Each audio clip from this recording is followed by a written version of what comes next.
So this is actually the 10th PhoneGap meetup, which is very exciting. About a third of the projects that Rangle has done in the past year have been with PhoneGap, and we're excited to keep growing with it. We want to continue to build the community, so obviously the more people we have in person, although we seem to be outgrowing this space, the better. But if you do have your phone, we welcome you to kind of share any interesting slides or ideas off the cuff. We usually track it with PhoneGap.io, the hashtag, but also Abdullah, who's one of our first devs here at Rangle, will be live tweeting from @PhoneGap.io, so you can also tweet at him any kind of thoughts. In the coming weeks, we'll be doing video. We'll share it on the meetup page, so you can have access to that, and we encourage you to share it with your networks also. Today we have Sprout case study, which is very exciting as well. We have Andrey Feldman from Sprout at Work. Andrey leads Sprout's product management and engineering organization and is responsible for the company products and services portfolio and the technology that powers them.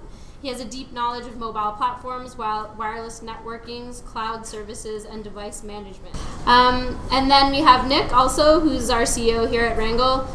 He's the founder and first developer and now leads the company's biz dev and strategy activities with 15 years of experience in web software and is a firm believer in the thin server full JavaScript stack.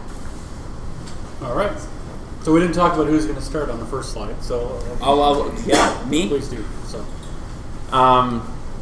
We'll have a lot of background, but I'll start with just a little bit of background. So about last year, this time, maybe plus minus 2 months, I ran into Nick, and Nick and I were talking. And I told Nick about a new company that I just started working at, and that we're looking to get a mobile app done.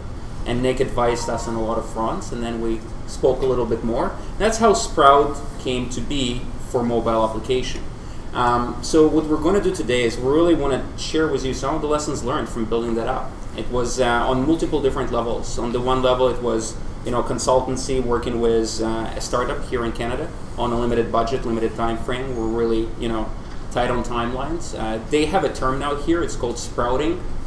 You can imagine what it means, but yes. And then on technical levels, we encountered a lot of different challenges that we also were able to solve in most cases. And again, Nick will talk more about those. So we've introduced the players, but that's a goofy picture of us just there. Nick, Rangle.io, myself, Sprout. I'll let Nick talk about Rangle. All right. So Rangle.io, we're a JavaScript development firm. Mila mentioned that about a third of our projects are now PhoneGap based. So these are projects that end up going into the app stores or distributed internally through different companies. So altogether, we have about 15 PhoneGap developers, Angular developers, Ionic, designers, QA, and Scrum working on PhoneGap specifically. So we were founded in 2013. We're Toronto-based. We're a North American JavaScript consultancy. We only do JavaScript, and we're focused on Angular, PhoneGap, Ionic, Node, and mobile. And that's why we're very keen on the PhoneGap Cordova community and hosting these meetups. I'll talk a little bit about Sprout, and there's going to be a stretch of me. And by the way, guys, if I'm not speaking loud, tell me. I'll try to speak louder. If my accent gets in the way, nothing I can do about it. You'll need to live with that. So Sprout is a Canadian startup. Really, the full name is Sprout Wellness Solutions. Our application is Sprout at Work. You can deduce from there that it's not just limited to work or going to be limited to work. It was founded in 2012 by two women entrepreneurs, Christina Ford, Martha Swisser, can never pronounce the last name right. Martha is in Vancouver, Christina is here in Toronto. Both really worked a lot in different corporations, and what they really wanted to do is, and it was really hard to come up with something really short that would communicate what we do. So I want you to take a moment and appreciate that. But really, they wanted to help coworkers get fit together, right? That was kind of like the idea initially. Is, well, you're working, you're in a big community, 50 people corporation, 100 people, 1,000 people. There is a lot of people with similar interests as yours. How can you stay well and stay healthy? And how can you do a running group or other things together? Now, some of the boring stuff, but you guys will like it. Our platform is based on a LAMP stack on the back end. We use Redis now quite heavily. There's quite a few people here in this room who are working on using it even heavier. And then as of last year, we're using Ionic and PhoneGap for our mobile solution. And thus far we've stayed with it. So we did not transition to any more native than what we were a year ago. We've done a lot of improvements, a lot of enhancements, added new features, but it's still fully Ionic and PhoneGap based application. So what does Sprout do? I know we said, we help get coworkers fit together, but we do a lot. And there's a lot of pictures here, and the platform does quite a lot of things. So it's a complex platform, been built out over 3 years. And then when we came, it was really tough to decide, okay, well, what exactly are we going to do on mobile, right? And how are we going to get it on mobile? So to sum it up quickly, it's social streams. Social is key in Sprout as a platform. People will engage with each other and will share information in context, and this is what Sprout is about. So if you want to share something at your workplace in context of health and wellness, you go to Sprout and you do that. If you want to do project information, you go to Yammer. If you want to do something else, you go to another tool, right? The right tool for the right job. So social streams is key. We have a lot of capabilities around user groups, ad hoc user groups, and event calendars, so people can schedule various events that they want to participate in related to health and wellness. So you want to do a mud run, right, that was in Toronto a couple of weeks ago. You can go create an event on Sprout, invite your colleagues to join you, see who else is going from your organization. So a lot of capabilities on that front. There's a lot of challenges, and challenges is a core part of Sprout, right? So you can do a lot of social things, you can do groups, you can do events, but it's really, challenges is what drives a lot of the engagement and what a lot of people want to do. So let's say, for example, I'm a manager in a larger organization, which I used to be before I started working at Sprout, and I have a team of people working for me, and I want to do a challenge of who can bring lunch from home for the next 30 days, every day, right? So that is the type of capability that you can do on the platform. And then finally, it's of course activity tracking. So you cannot participate in those challenges. You cannot do much unless you can track exactly what you're doing. And you can do it in a manual form, or we also integrate with various activity trackers. If it's Strava, if it's Jawbone, if it's Fitbit, there is a multitude of those, right? And the market is exploding with them. So what we have is a generalized framework to actually connect to any one of those. Good? I'll move on. So this is what Sprout, I think it helps with setting up some of the context in terms of the application. As you can see, been built up over 3 years. A lot of work went into it. April last year, I come to Nick and I say, let's build mobile. Now, what was it a year ago? So we had an optimized mobile site that was HTML5 based, and it was built very quickly and had very limited functionality. This is what it looked like. Looked okay. Those pictures are not doing it justice. It was a really poor user experience though, because when you load a page on the phone, right, you're always, even though you may preload a bunch of stuff, you're always faced with the latency, right, of getting the right pages, getting the right content, and the whole transitions are not the same, and the experience is not the same. So this is what our customers were complaining about. They're like, okay, sure, I can go to the site and I can bookmark it, and I'll get an icon on the screen, but it's not good. It's slow, and the performance is poor, and I'm not enjoying using it, so I'm not going to use it. That's a big problem. So overall, there was also a mismatch between what the users expected from a mobile experience, especially after they bookmarked the thing, and what they were getting. Finally, the poor app performance was largely due because the HTML was all server-based, was generated on the server, coming down to the client, right, again latencies, and then we used heavily jQuery on that mobile optimized side. And jQuery, as you know, has some issues. Maybe good for some things, not so good for other things, and in this specific case, it was causing us a lot of pain. So that was the context, that was the problem. So a lot of features, a lot of capabilities, current optimized site, people are not happy, and then on top of it, we had some. Oh, I forgot about this bullet point. You see, I should have practiced more. But in general, obviously, all of this is causing high operation and maintenance costs as well. So we've set pretty high goals for ourselves. We said, okay, we have some very important customers that are coming on board. Some of them are tier 1 organizations here in North America. And we need to launch really fast, right? So we need to get to market really fast, hopefully for some of their key challenges.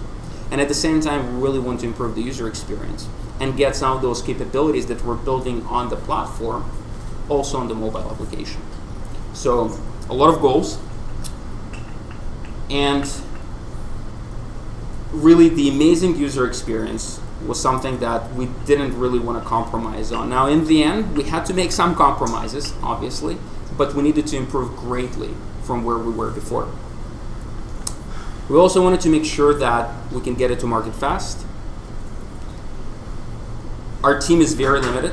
Actually, as of today, we have one mobile developer, proud guy, sitting right there. Come on, wave.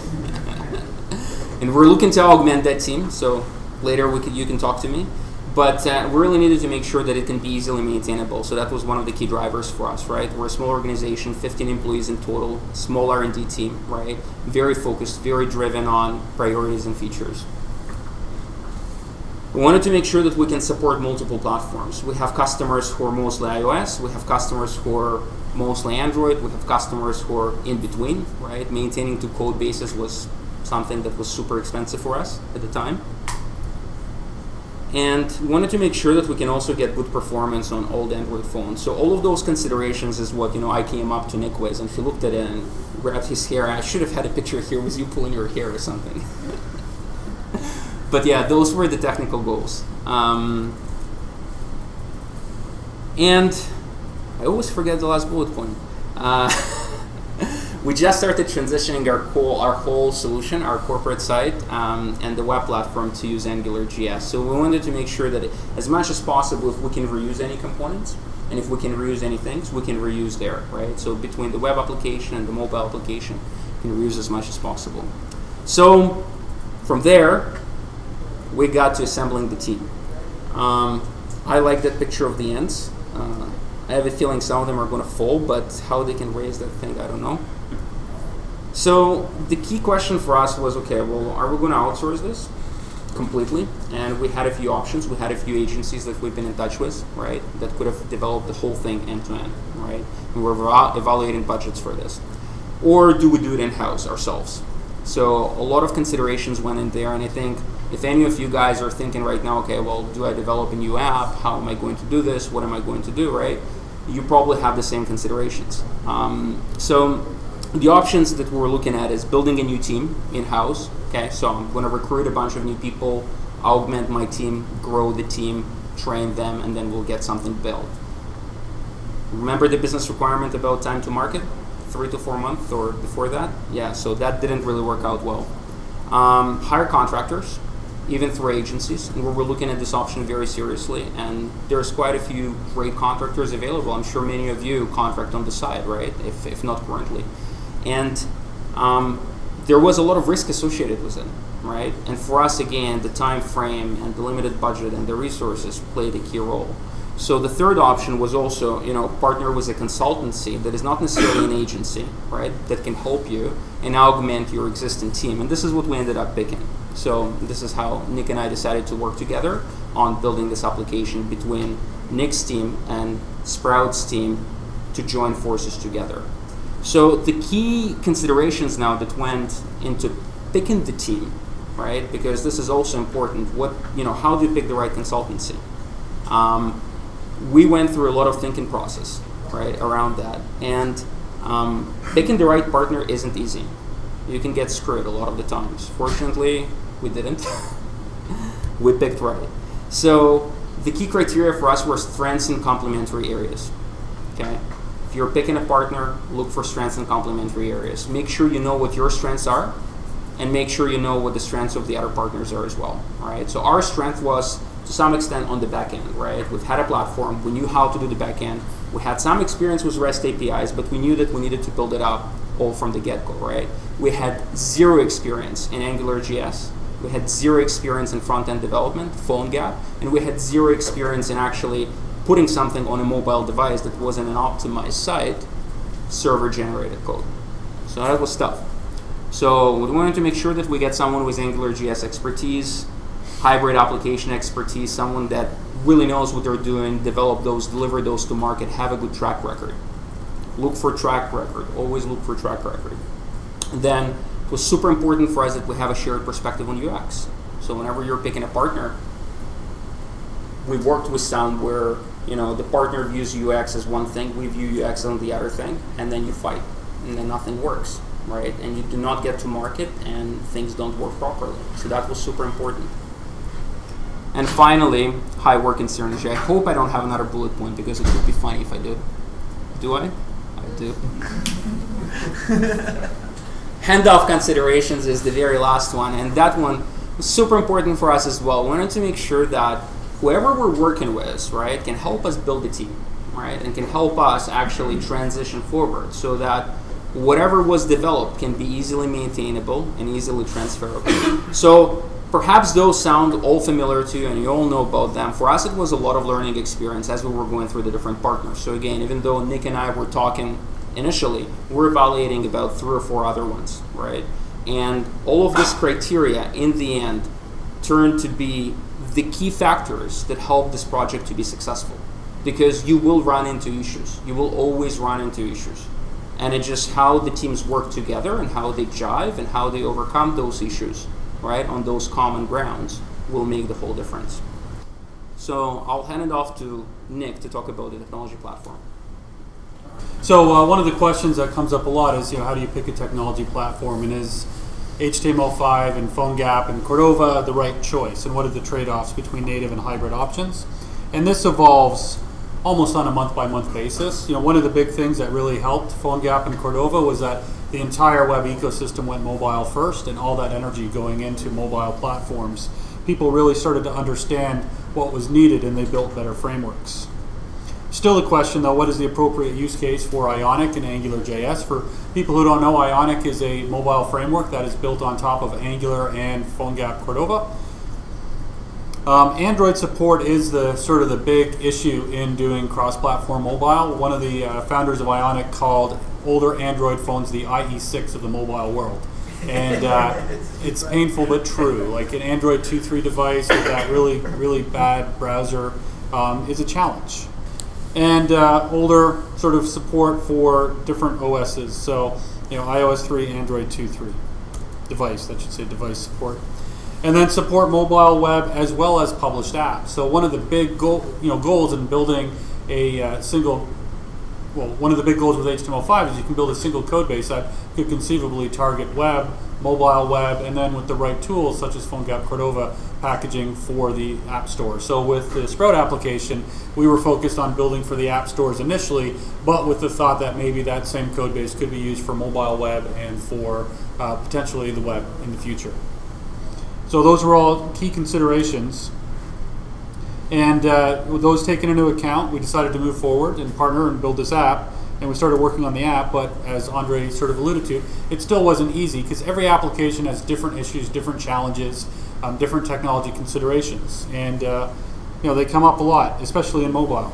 So this is one of the latest versions of the app. We actually have some UI tweaks that are being rolled out soon, but overall, this is what the app looks like, right? So this is your social feed, looks kind of like Facebook, right? And this is what people will see first when they get to the app. And then from there, people can track activity, they can post a stream, and there's other capabilities. So just some screen caps that we have here is notifications. We push notifications on any events that are happening. One of the later capabilities that was added. So this is the one thing as well, right? And I'm sure Nick will talk about it, but building with PhoneGap or building with Ionic or building this type of a hybrid application, you can get very close to whatever capabilities, right, you will do with native. And thus far, we have not had anything at all that we wanted to add on the platform that wouldn't be possible, either through existing plugins or through plugins that we could even develop. So, one of my directions to Hamid was, if the plugin is not there, write your own, right? And a lot of the times, it's easier than actually transitioning the whole application to something else. So that's the leaderboard. Leaderboard is super important. It's a little bit out of date. As you can see, I'm not showing up there. Typically, I'm number 1. This was one of the really cool things, though, from what Andrey explained when we first met. They found that engagement on the mobile platform was hard to achieve, and the leaderboards really help achieve that. Yep. And it's really geared towards everyone's personal goals. So if I want to do top in my location, I'm pretty much the oldest person at Rangle. I'm going to lose badly. But I can pick something else like the, I don't know. Top in your department where you're the only employee. Or things like number of talks given in a year, or Yes. you can even have a book club and get points for reading books, stuff like that. You can filter by location, by department, by interest. So if you're a cyclist, you can compete with the other cyclists in your organization. If you're you like to eat healthy and you always do a really good job packing healthy lunches, you can compete with people on that. So it's really about engaging people to be healthy and not just to show off, and the leaderboards really helped with that. And it was one of the most interesting aspects of the application. But some of the technical challenges that did come up, the Ionic framework was focused on modern phones. So the team that built Ionic made the decision to focus on the future, which is a pretty good decision. But there's still a lot of people with older phones, especially in the corporate market. And so that was something that had to be addressed. Angular.js and large data sets requires large amounts of memory if you're not clever about it and if you don't think it through. That goes especially on older Android phones, which have very limited memory and can start acting funny when that gets exhausted. Ionic officially supported only iOS 7 and Android 4.1. However, it's actually pretty easy to go beyond that and support the older browsers. One of the craziest things was complex keyboard interactions. Because of the type of app this was and going through different screens, Android and iOS handle events differently, and Ionic had some challenges in filtering out the keyboard sort of event propagation, so you'd have things like keyboards popping up. So keyboards was actually surprisingly one of the more challenging things to debug. It's gotten a lot better in the time since then.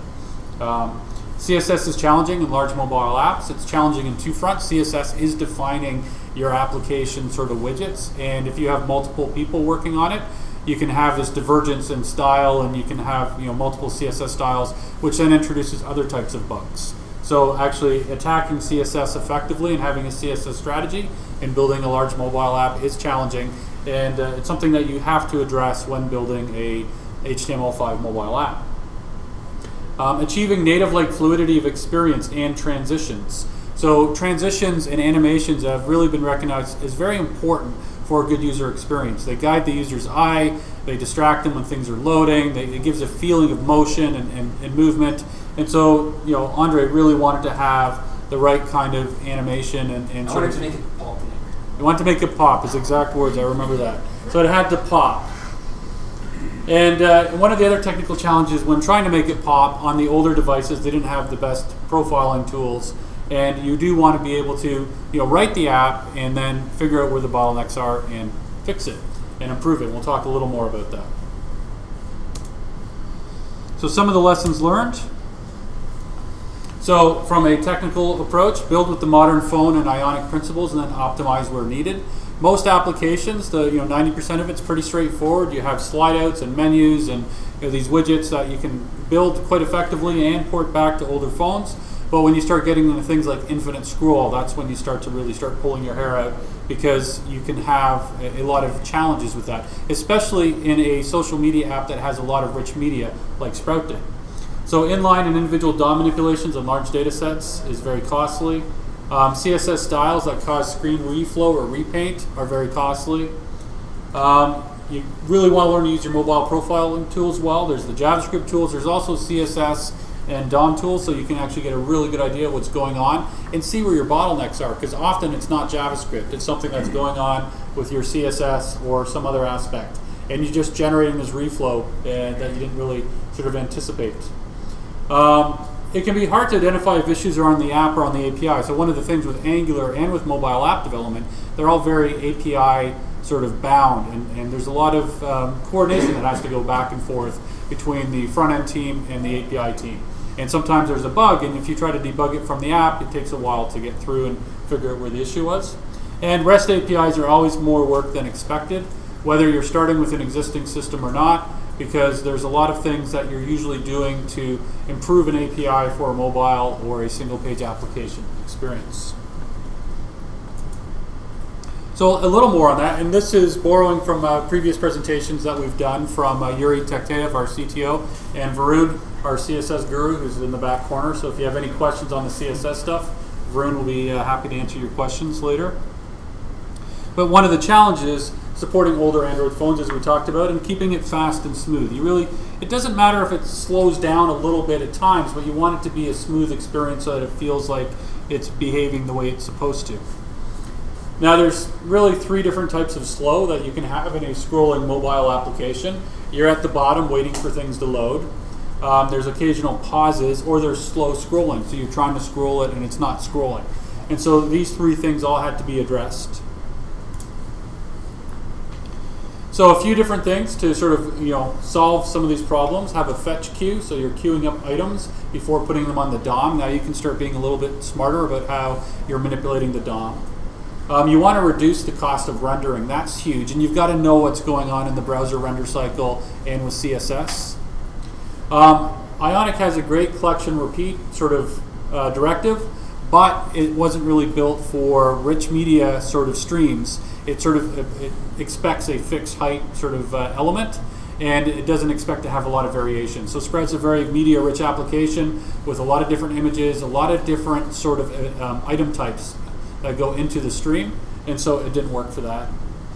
And the other thing is to remove Angular's digest cycle activity so that you're not just killing performance because you've loaded 15,000 different items that you're sort of monitoring. So there's a couple of different ways of doing it. Ultimately, we did it without Angular for that one piece. So we used Ionic and Angular for building out the app and getting it built quickly and having it run wonderful on later iPhones. And then we started testing it on older iPhones and Android devices, and we reworked where there was the bottleneck. And that was the infinite scroll largely in this app. Everything else stayed as is. So using an asynchronous rendering queue, so you can render asynchronously without blocking. Do raw DOM insertion to get the maximum performance possible. Batch the insertions. That has a big impact, so you're not doing as many DOM manipulations. So you can build a div and drop it in. Request animation frame is sort of like the event hook for doing your renders on a mobile phone. We did a skinny directive to encapsulate this logic. And a skinny directive is, so we're still using Angular, but we packaged it only at the highest level as a directive so that we could apply this where we needed to, and we wrote mostly custom JavaScript code in a very raw format. Now the downside, a lot more work than using Angular and Ionic as is, but the result was that the phone performed. Andrey was happy. Andrey was happy. It's an important result. Yes. And that meant that the Android phones were happy and it was running smoothly even on older phones. And some of the issues, these are pretty obvious, but you don't really see this when you're developing, especially when you're using small data sets. So this gets to the point, like when you build features, you want to test deeply and properly early on, because you could have something and think it's done and then get further along and then realize, well, there's actually a problem here. So you build an infinite scroll and you don't have real images in it. That's going to be great, and then you start putting in more images, and now you have something that's very heavy because you've got the picture of the person posting, and you have the picture they took, and you have just a really weighty DOM. So the faster you scroll, the bigger the DOM gets because you're just whipping through this infinite scroll. Bigger DOM means slower scrolling. And one of the solutions was to remove the hidden DOM elements, and this was something that LinkedIn did on their earlier HTML5 app and talked about, so thanks to them. There's overflow scrolling versus Ionic scroll, so using that. And then really doing comprehensive profiling of the JavaScript, the CSS, and the DOM so you can hit the right pain points and make the right optimizations. Because doing raw DOM inserts when your real issue is CSS reflow is it's unfortunate, right? But in this case, we had to do all of those, but you really want to know what your problem is. So learn to love your Chrome debugging tools and profiling tools and master them. That'll be a huge benefit for solving problems like this. And another approach, React actually solves a lot of these problems by using a virtual DOM as well. So in recent months, we've been using React as well to solve similar problems. It's become a good solution for that, and you can use React comfortably with Angular or any other front-end tool as well. So it's an interesting approach as well.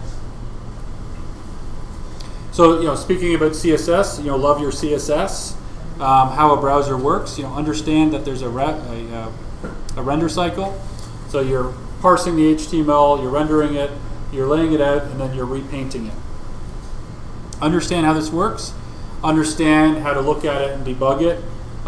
This was a quote, I think, from someone, but trying to get 60 frames per second is a goal. Having faster frame rates, it does improve user engagement. And so having good frame rates and good animations, the user gets drawn into the app more. They feel more drawn into it and they interact with it. So some of the things that happen, when you are doing a frame, you're evaluating some JavaScript, you're recalculating styles, you're recalculating layout. If you can avoid that, you're going to get much better performance. Wrong button. You can draw subsets of the pages on various levels. There's interesting hacks for that. I'm not going to go into that. Varun talked a lot about that on an earlier talk. If you're interested, I think it's on our website on the resources page. And then you can actually do other hacks to get the GPU involved in compositing the layers to the screen. So, reflow or relayout occurs when there are changes to the document content, the structure, the element position. These are some of the styles that affect layout, so understanding that when you're writing CSS, you change the height, that's going to have a big impact. So you're doing positioning, you're changing font size. So most of these you don't really have to do in most apps. If you think about how even a native app, you're not resizing fonts on the fly, generally speaking. But these do affect layout. These will cause reflows. There's other ones that cause repainting. So color, visibility, border style, radius, box shadows. Again, these will cause more calculations and more reflow of the CSS. So with that, I think I already spoke that there is a lot of solutions. Is there any hope for animation? Absolutely. There's lots of options. You can do transformations, you can position, you can scale, you can rotate, you can skew, you can set opacity. So you can get the look and the effect that you want, and you can do it quite effectively without doing the reflows and without repainting.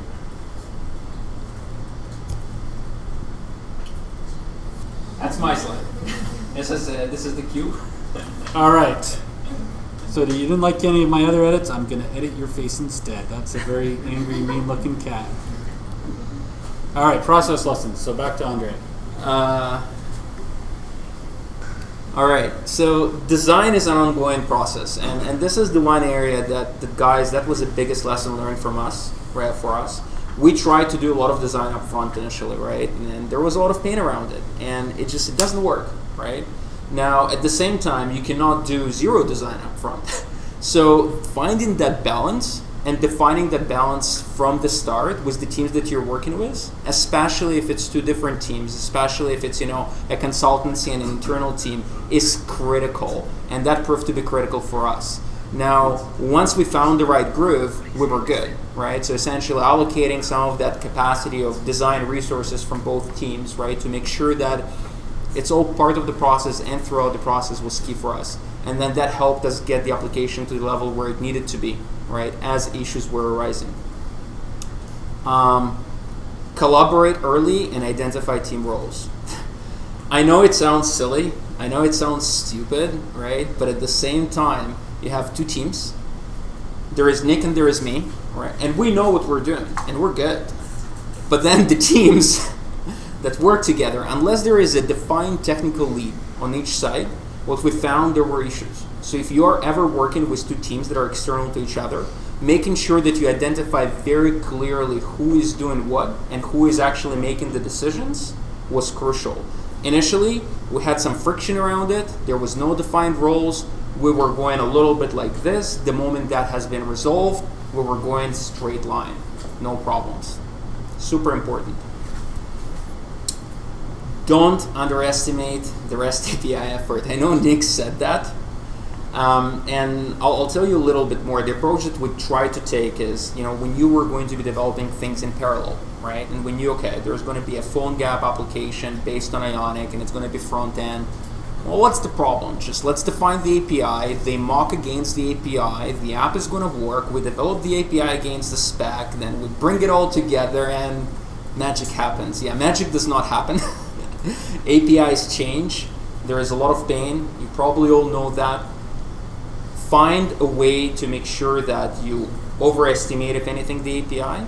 And again, that key component of getting the teams working together and clearly defined roles plays a key role in this. So if there is one person that is responsible for the API and drives on both sides, the client and the server, issue solved.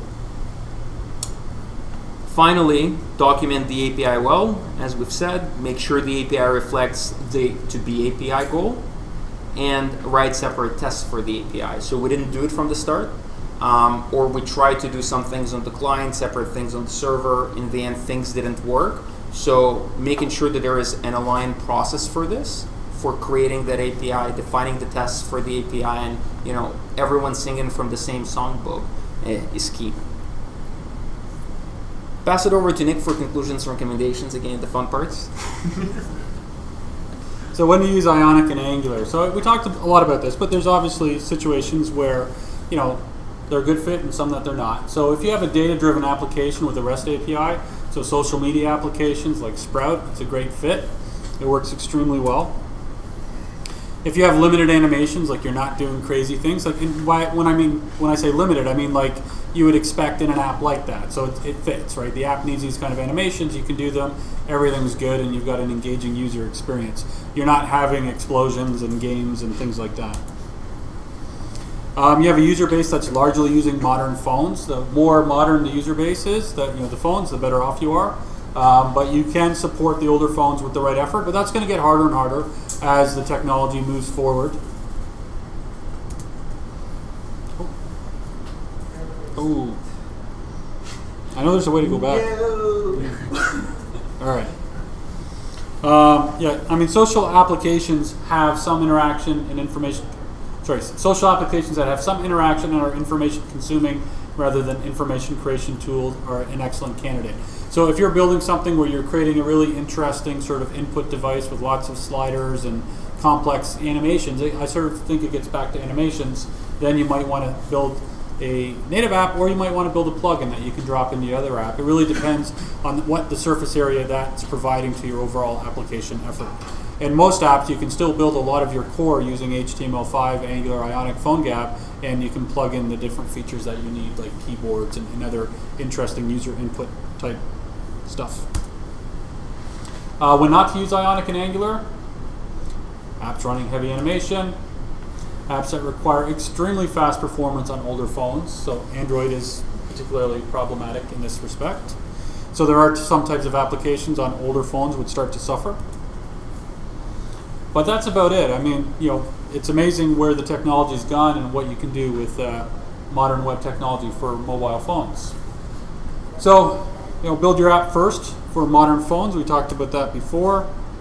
You can get good performance on a variety of devices, including older phones, and acceptable performance on quite old phones.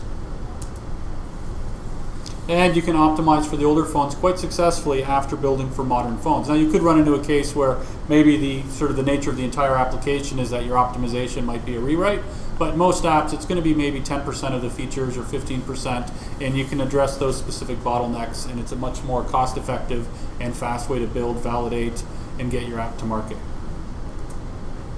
And ultimately, you save time and money. You can write your app once and deploy on multiple platforms. And to me, this is actually one of the biggest points and most important values you get using a single code base, is the flexibility and focus you get by a single code base easily compensates for what you might lose in sort of minor performance improvements, because you can get onto iOS, you can get onto Android, you can build early and often, you can take a lean startup approach, you can validate with users, and you can pivot, make changes, and continue to do that. As soon as you're trying to deploy an application across 3 or 4 code bases, you're pushed heavily into a waterfall approach, because you need to be able to scope and get these guys working in parallel, or you're going to deliver for iOS and then Android and then this and then that, and that's just going to kill you in the market. So I actually haven't seen a way that you can really be lean with native mobile development, simply because you have to do iPhone, you have to do Android, you have to do mobile web in most cases, and you have to support potentially other devices. So I think that's a huge benefit. I think I'll talk, I just want to add a few minor points on that, because in the end, it was our organization, it was our application, right? There was a business decision made, technical decision being made. Whenever, I think I've read it somewhere, whenever you're picking a specific stack, right? Like you're picking a technology that you want to use, you lose a token, right, towards the technology. It's really hard to transition later on. So you've got to make sure that you're making the right choices. And really, in the end, there's always going to be a debate. Do I go native? Do I go hybrid? Do I go native? Do I go full-JavaScript? Or do I use another framework? Whatever framework you're going to pick, you're going to pay the price for it, no matter what. the key thing for us was, if you do want to get to multiple platforms fast, there is no other way. If you don't know if your UX is going to work, and that was the key for us. If you already know how the UX is going to be, your Facebook, you've been experimented with HTML5, you know exactly how you want to lay it out, you've done a ton of UX studies, and you can do multiple development in parallel, and you have a limited budget, do native, by all means, right? If you want to get to market fast, and you want to make sure you save the time, you have the ability to experiment with multiple platforms with some key UX paradigms to see what is going to work and what isn't going to work, you can always dial the native dial later on, right? And that is the key lesson learned for us at Sprout was. And a year later, we still have not needed, or we did not have a need to dial, that dial up for native. We're continuing to using those existing technologies, right? So I think overall, when we look at all of this experience, the key takeaways to me are, it does save time, it does save money. We were able to get 2 fully functional apps with 45% of the most critical functionality, so that is being used by 80% of our user base, right, to market really fast within budget.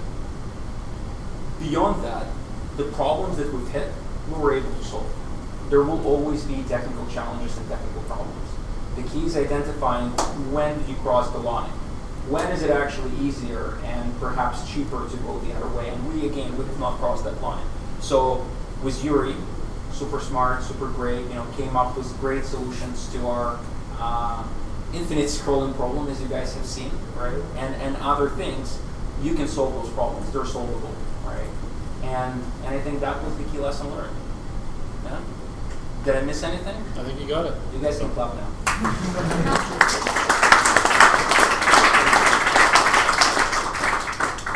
Thank you. Few things to cover.